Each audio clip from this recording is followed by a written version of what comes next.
On a journey to hell on earth, a journey to a place called Denan.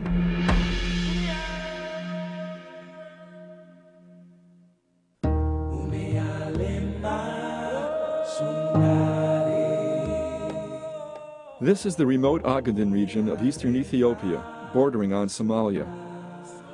It's an area mired in a guerrilla insurgency and devastated by a lingering drought. As filmmakers, we're on our way to Denan, a camp for displaced persons, to try and show the world how the people of the area are surviving. We're still far from our destination when we spot a group of people walking across the desert, also heading for the camp. They're carrying everything they own. They agree to stop and talk with us.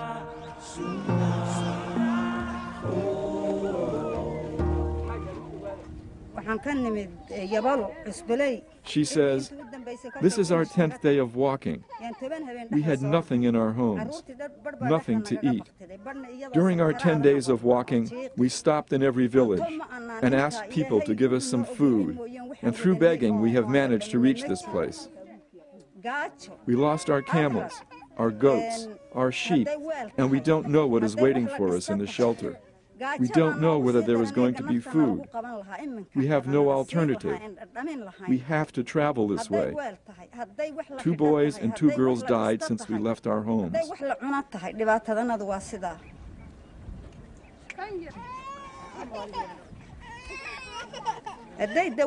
"My daughter died 2 days ago. She was 15.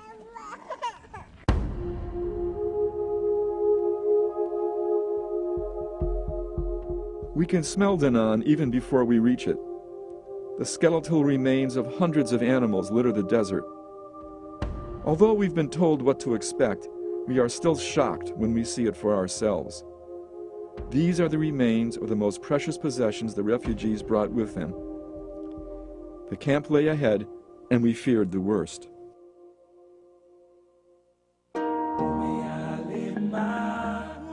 Here it is, Denan. Now home to 7,000 people living in tiny huts, not even big enough to stand up in. I came here with my wife and children, and 4 of them are now dead.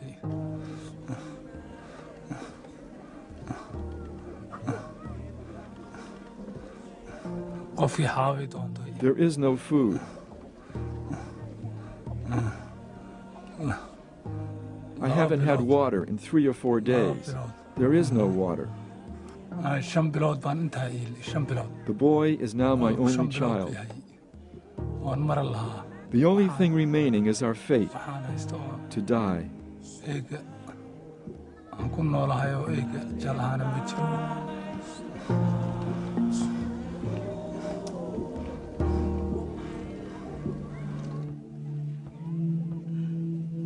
Abdi wants to show us the condition of his wife, Mariama. She's had nothing to eat in days and has been lying motionless in the hut. He tells us that she doesn't even have the strength to sit up by herself. "I would rather lose all my property and still have Mariama. She is a very loving wife, very good to her children. I have been praying all night to get help from my family and wife. I'm in a desperate situation. I don't know what I'm going to do. Without her, we can't live."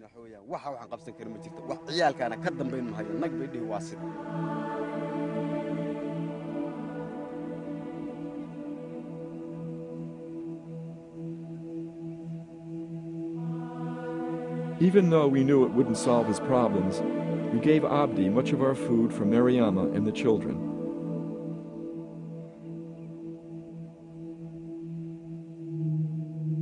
You are looking at all the medicine there is for the 7,000 people of Denan. They have no doctor.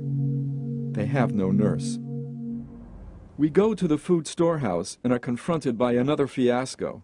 The district administrator, Adnan Omar Fetin, explains. "If I were to distribute the small amount of food left in the storehouse, there wouldn't be a glass, not a glass, for each of the 7,000 people living in the shelters.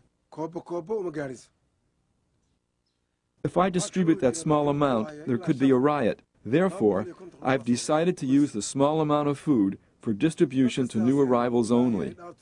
Some of them have been walking for 15 or 20 days. They are in the most critical need of food. And now we have no water. I don't know what I'm going to do. There are times when I think about hanging myself. The mental agony. I'm sure you must also be having that agony in your minds. You are a living witness. It's our last day in Denan. We're taken to see a woman and her 3-year-old son, Qadir.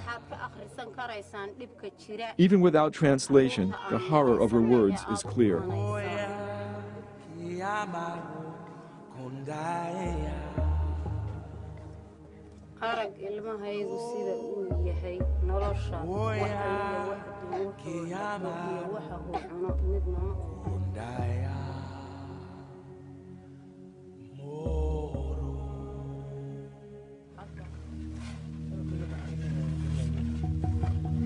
Each afternoon, just before sunset, we've seen processions of men leaving the camp for the cemetery. We asked permission to join and film them. Today they're burying a 2-year-old girl named Ambia. Her father is very gracious and welcomes us. He tells us that it is the 3rd child he's lost in the last 4 months.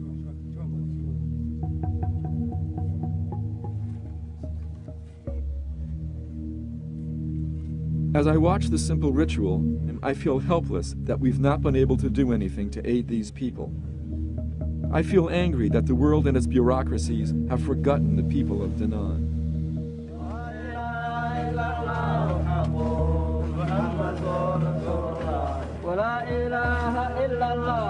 It has now been months since we left Denan, and not a day goes by that I don't think of the time we spent there and the fate of the people we met.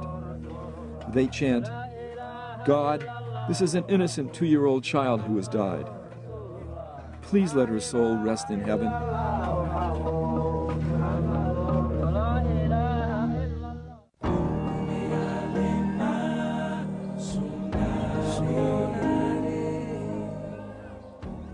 On the day we left Denan, there were over 200 new arrivals. On the day we left Denan, they still had not received a food shipment. On the day we left Denan, they still had no water. On the day we left Denan, 3-year-old Qadir died.